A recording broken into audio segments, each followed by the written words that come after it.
So our third speaker from today is Vanessa Porter, who has held many senior executive roles for major global companies, including Staging Connections, McDonald's, Vero Insurance, Disney Stores, and the Australian Retailers Association. I've had the pleasure of working with her whilst we were building programs for the Charlie Bell School of Management at McDonald's. It's going back quite a few years.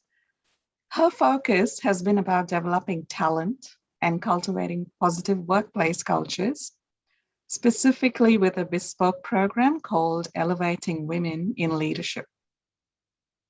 Prior to her starting her own consultancy called All of You, in her most recent position as the General Manager, People and Culture of the National Rugby League, Vanessa led the organization through significant cultural change.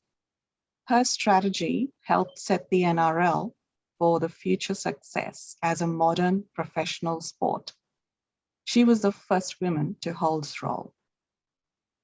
She was also responsible for driving the Women in League strategy, with a program delivered to over 200 women, mostly volunteers in New South Wales, Queensland, and Auckland, to provide them with skills and confidence to be successful. She also held the role of co-chairperson of the Australian Women's Leadership Network for McDonald's. Today, she will present her topic on building a more inclusive workplace for women. Please put your hands together for Vanessa. So my mum was Dutch Indonesian, my dad was English Spanish, and I was born in Cape Town in South Africa and grew up in South Africa, then England, then Holland, then Australia, and back to Europe and back here. And my parents, for all intensive purposes, you'd think that they would never ever get together because they came from such different walks of life. Just to give you a tiny insight, my mum was born in Java in Indonesia. Her father was the last Governor General of the Dutch East Indies. And when she was a couple of months old, war broke out and she was in the Japanese concentration camps for the first 7 years of her life. So she had incredible extremes in her life, from growing up in concentration camps to ending up being in finishing school in Switzerland, and then made her way to South Africa. My dad came from the most working class family you could imagine. He lived in a council house all of his life, and then after serving for his country, went to South Africa because he had seen a guy who was an incredible boxer and a world champion that had gone to South Africa. His name was Percy, and he wanted to follow in his footsteps and also have his own gymnasium. And they got together, and they were really, really at the cutting edge in terms of doing things that were kind of forbidden from family perspectives, from country perspectives. And they really set me on that path that equality was my life's purpose, and to share as much of that as I could with people from all different walks of life. So that's how I started All of You, and been doing that for about 6 years now, where I really work with people to be their best selves, and so that others around them can also be their best, similarly to what Martin was saying. So let's get into this area. And I also like facts and figures to begin with. Look, we all know that the business case is absolutely rock solid. We know that diverse groups lead to better decisions and better results. We've all seen the research that shows that. We know that if we've got diverse leaders, and that's diversity made up of women, people of colour, LGBTQ+ employees, are more likely to have their ideas heard and listened and acted upon. We know that diversity drives revenue up on average 6%. We know it's 15% more likely to have customer satisfaction in organisations. And we also know that revenue increases by on average 2.3% per employee. So there's a rock solid business case there, no two ways about it. But here we are, as Martin said as well, here we are in 21, and we're still measuring how many women are getting into politics. Here we are in COVID-19, and some of us are in lockdown right now. McKinsey did an incredible report that basically showed that since the global pandemic, there have been 1.8 times more job losses for females than men across the world. We know that this consumer influence is still strong. I don't know if many of you heard about Clark's children's shoes. They launched a particular range of boys and girls shoes, and the girls range was called Dolly Babe and the boys range was called Leader. You can imagine the backlash that consumers gave around that, and it was demanded that was changed. Rochelle's shared some statistics about CEOs and women that are holding those positions. We still are trying to generate a safe workplace. We're still trying to get women graduating, being employed and promoted in STEM careers. And of course, there's still the wage disparity. And we've been doing so many efforts for so long. So I just wanted to share with you, well, what is the real issue? We know that when people first start in their first career, there's actually roughly 50-50 representation between males and females. And that also continues to be about the same in frontline managers. But then all of a sudden we see this massive dropout between mid-senior managers and executive levels, and then a slow increase in numbers despite the investment at board level. We know that organisations want to make a big difference. They're pouring in money, particularly at the graduate level and at the board level, because that's most visible. But having role models at the top is fantastic. It's a great start. But we need a pipeline of people coming up through the ranks. We need a pipeline. And so we need to do something very, very different about this. I'm currently running a Elevating Women in Leadership for a large global infrastructure business.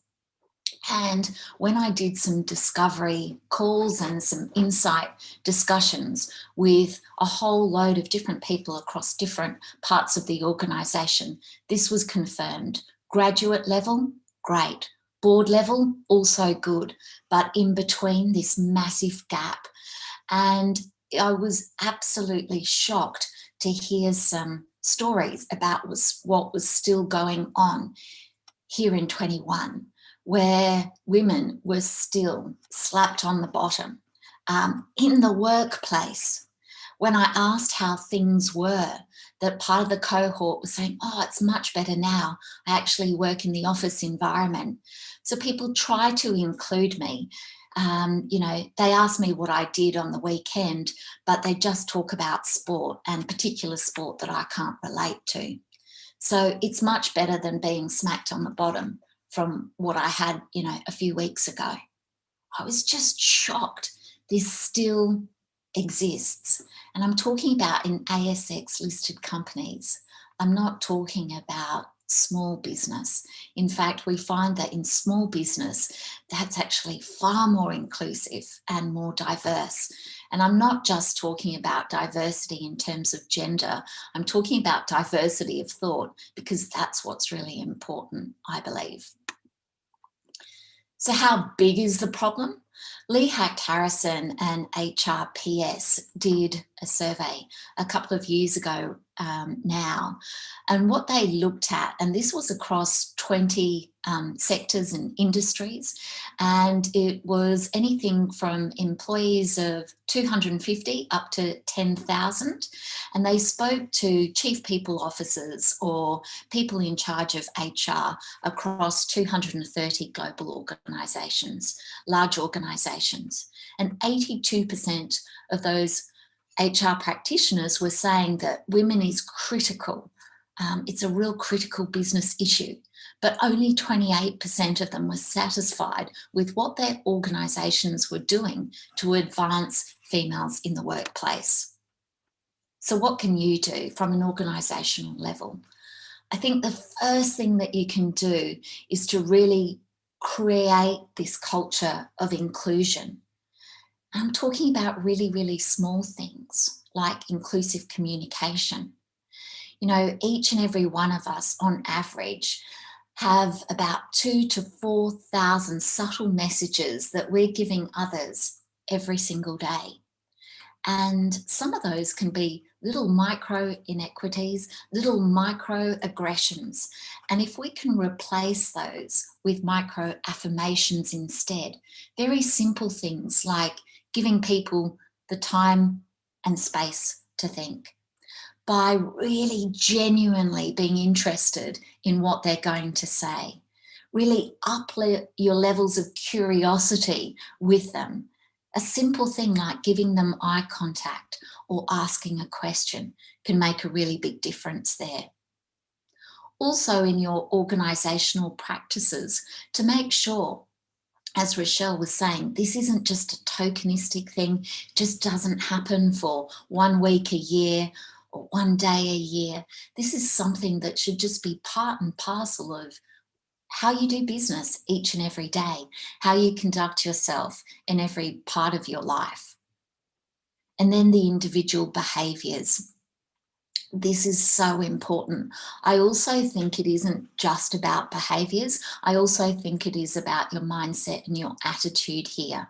That is what really makes a difference. And quite often it starts with the mindset. It starts with the talk track that you're giving yourself. So this research went a little bit deeper and had a look at, well, where can we focus? A lot of organisations want to make a difference, individuals want to make a difference, but they don't know where to start. What the research showed is that there were 10 behaviours that really made a massive difference. In fact, 2 times the difference for the females working in the organisation. I'm just going to take you through the top 5, if that's okay with you. The first one was about networking. Now, a lot of females, when they hear the term networking, they kind of think it's a really sleazy kind of thing.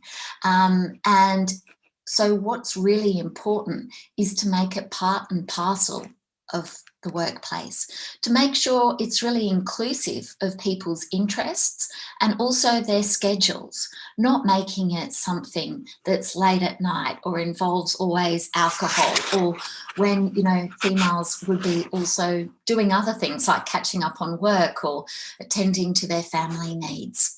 So that's really important here, that the networking is not just within the organisation, but also getting external perspectives and also looking at career advancement there.